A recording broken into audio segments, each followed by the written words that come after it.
Hi guys, welcome back to my channel.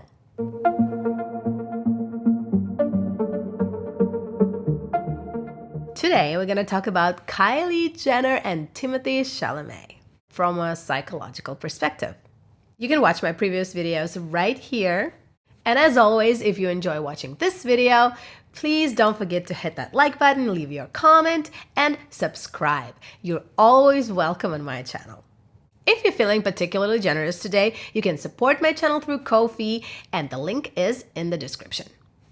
Disclaimer, I am not a therapist. However, having spent 8 years in therapy, I've gained a deep understanding of psychological processes, and I simply love analyzing behaviors by looking beneath the surface. This video is not meant to diagnose and is intended for entertainment purposes only. Kylie Jenner and Timothée Chalamet. What an interesting couple, right? Reportedly, they've been together for about 2 years now. The first time we've seen them out in public was at Beyonce's concert in the fall of 2023. But reports say that they've been seen by paparazzi as early as the spring of 2023. So yeah, that's about 2 years. And the latest we've seen them together was at BAFTA, where Timothée was nominated for an award and Kylie was with him. She was so supportive, and people are talking about them and criticizing their looks. And she looked like his mom, and he was dressed in this pink sporty outfit, and she was all dressed up in a gown. Oh, they look so weird together. Guys, first of all, let's think about it. They've been together for 2 years. This must mean that they have more in common than you think, because that's what people say. What do they even have in common? How are they together? And here I want to dig a little bit deeper. So when we think of Kylie Jenner, right, when people talk about her and the way they perceive her, she is from the Kardashian family, all the glitz and the glamour, and their lifestyle is so different from everybody else's, and what kind of values do they even have? That's what people usually say. First of all, when you watch the Kardashians, if you watch the Kardashians, you may know that they have family values. They have a very strong family, right? They love each other, they support each other no matter what. Their mom is like the momager for them, but apart from work, she's this matriarch figure. She's the main woman in their family, and they all are kind of sticking together no matter what, and it's coming from the head. I believe that's the way their mom taught them, basically, which is good family values, and I think you can't take that away from them, right? And then people are saying Kylie is not that bright, and Timothée is so intelligent, and what would they even talk about? Here, what I want to say is Kylie, in my opinion, is way smarter than people think of her, okay? First of all, to become that successful, yes, obviously it's coming from the family. They had wealth when she was born, and both of her parents were successful, and plus her sisters, and yeah, she was born into this lifestyle. Okay, that's a given.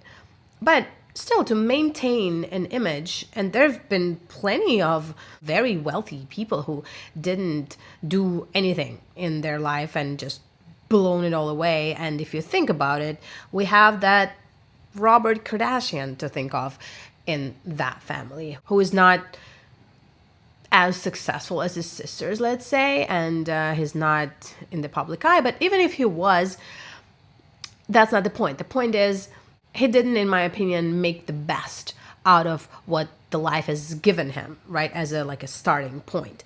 And Kylie has, and you have to give her credit for that. She can hold a conversation, she has ideas, and again, if you watch the show, you know it about Kylie, right? And then we have Timothée, who is this brilliant actor, very successful, and I believe people perceive him as this quiet, highly intelligent man. And I think the highly intelligent comes from the quiet for a lot of people. Because yes, I believe he is definitely emotionally intelligent, because you have to be an actor. And I know this because I myself am an actress. By the way, guys, if you're interested in my Zoom acting classes, please check out the information in the description.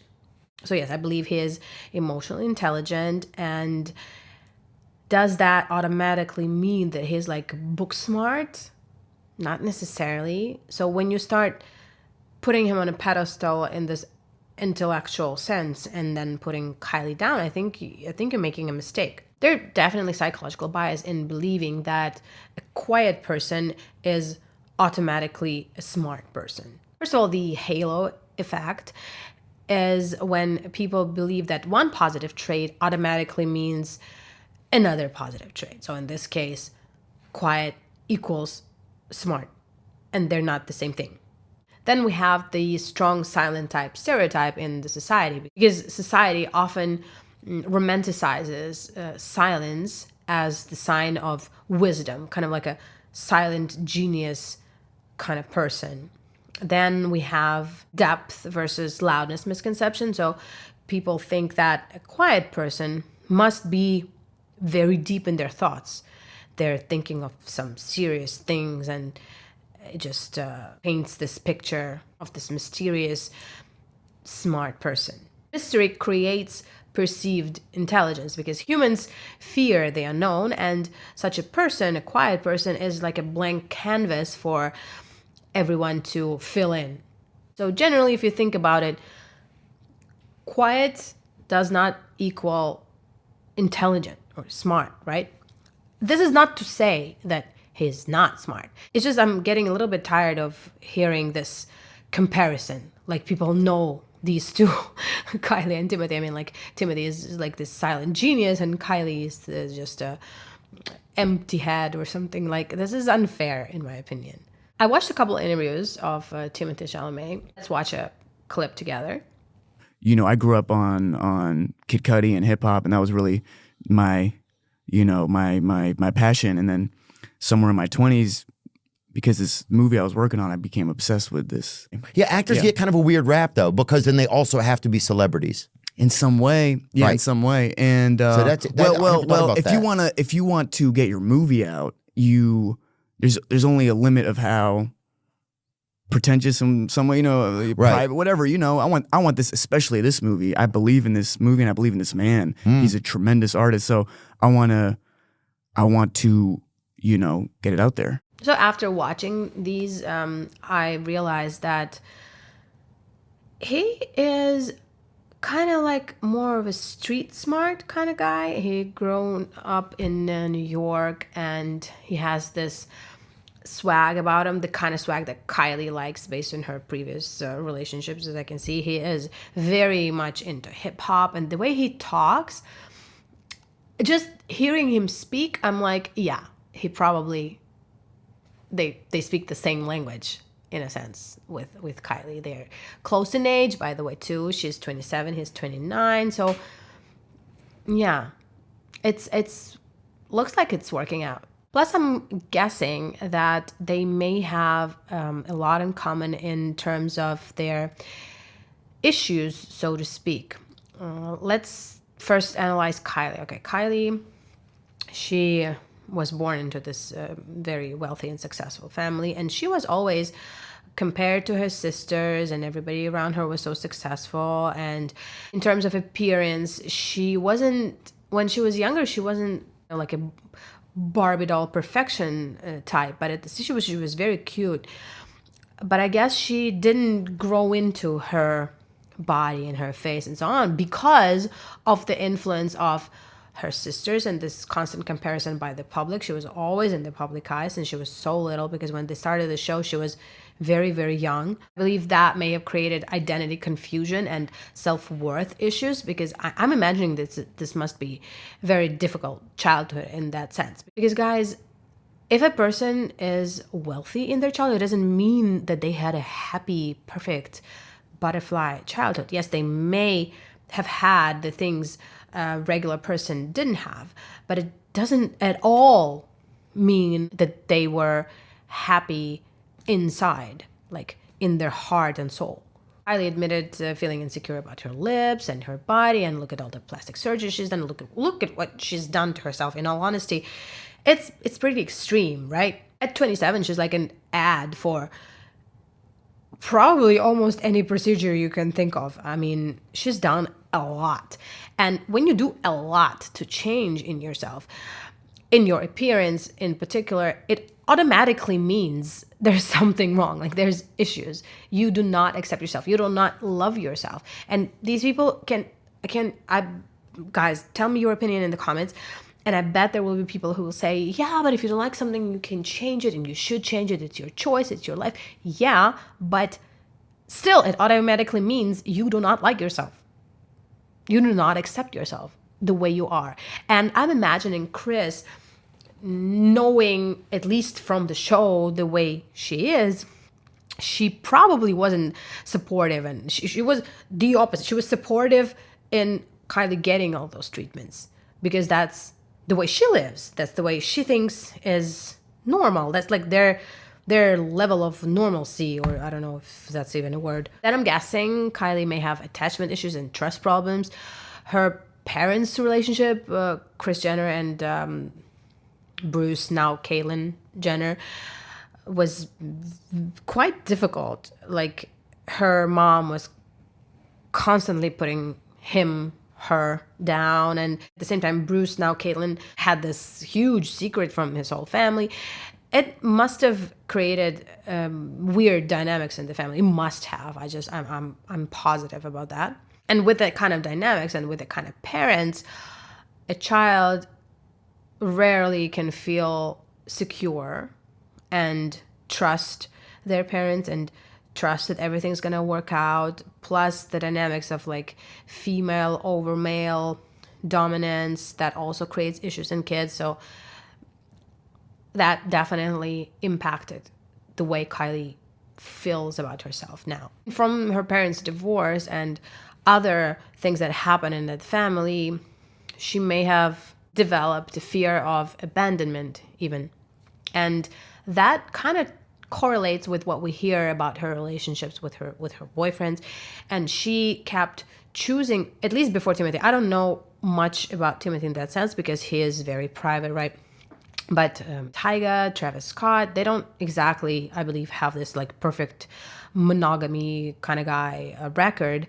And she's been choosing them, which means she, on some level, wants to experience all these things like potential cheating and abandonment and all that, because that's the way we're designed. Like the traumas that we have in our childhood bring us to where we are in adulthood and what the choices that we make. Another issue may be existential emptiness and lack of normalcy, because yes, Kylie grew up as this wealthy kid and she has a big family, but she never had a normal childhood. She was always, she was kind of deprived of normal lifestyle. She never had that. At least her sisters and Rob, they all had a portion of that when they were younger. She almost never did because she was very young when they started. And this may explain why she lives a more private life, even more private than everybody else in her family. And she admitted previously to feeling lonely a lot. So that's kind of what comes to mind when I think of her psychological issues. The obviously speculated, I don't know her, but that's what I'm guessing. Also, Kylie always had this pressure to achieve, right? Because everybody in her family was so successful and she was always expected to also be successful. That creates pressure for a child. And here, this particular point is one of the things that I find they have in common with Timothée, because he grew up in an accomplished, creative family. His mother, Nicole Flander, was a dancer, Broadway dancer, and an actress, and his uncle is a filmmaker, so he was expected to perform in the same way as Kylie. He attended LaGuardia High School, and most likely he felt, yes, this pressure to succeed in the arts, and this could have potentially resulted in perfectionism or performance anxiety. Again, he's a very, very successful, a very talented actor, but we don't know how he exactly feels when he prepares for a role, when he's on screen, what kind of anxiety he potentially has, or maybe he doesn't, but it could be based on his upbringing. Also, Timothée may have some identity issues in the sense that since he grew up in a bilingual family, his father is French and his mother is American, and he spent some time in the US and some time in France, and this could have created a conflict of where he truly belongs. Timothée's the boy next door persona kind of conflicts with his stardom and his success. This may create an imposter syndrome of sorts, because he managed to maintain this humble, down-to-earth persona while at the same time being so successful in Hollywood. And he actually expressed his awkwardness with fame. So I'm imagining he may not be so comfortable in the limelight. And Kylie actually expressed the same. Even though she is in the public eye, it doesn't mean she necessarily loves it. And we can see that, for example, with her pregnancies, she was hiding, especially her first pregnancy was such a huge secret. It shows that she values her privacy, and I believe Timothée does as well. One more thing that I'm guessing Timothée may be experiencing is fear of emotional exposure due to his fame and his high-profile relationships. And again, I believe that Kylie may be experiencing the same. This already shows us how much they have in common when it comes to their psyche, when it comes to the things they've experienced in life and the struggles they went through. And they may connect on a very deep level when it comes to these things.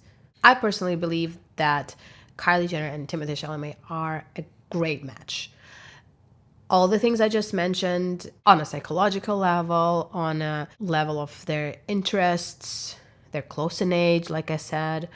So I wish them well. Honestly, I wish that it grows into something bigger and that they stay together and that they enjoy their life together. I just wish them well. And I hope you do too. Let's not judge them too much.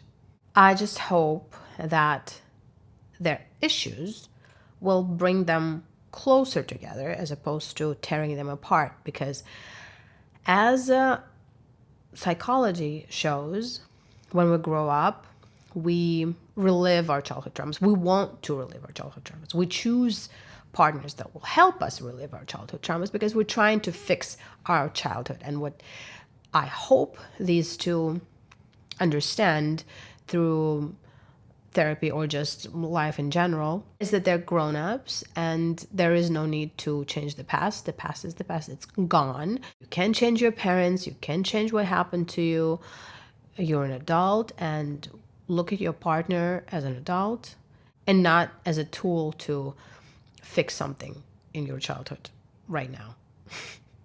Thank you so much for joining me today. Please like this video, leave a comment, let me know what do you think. Are these two gonna stay together? Are they a good match in your opinion? And please subscribe to join our community. Thank you so much, and I'll see you in my next video. Bye.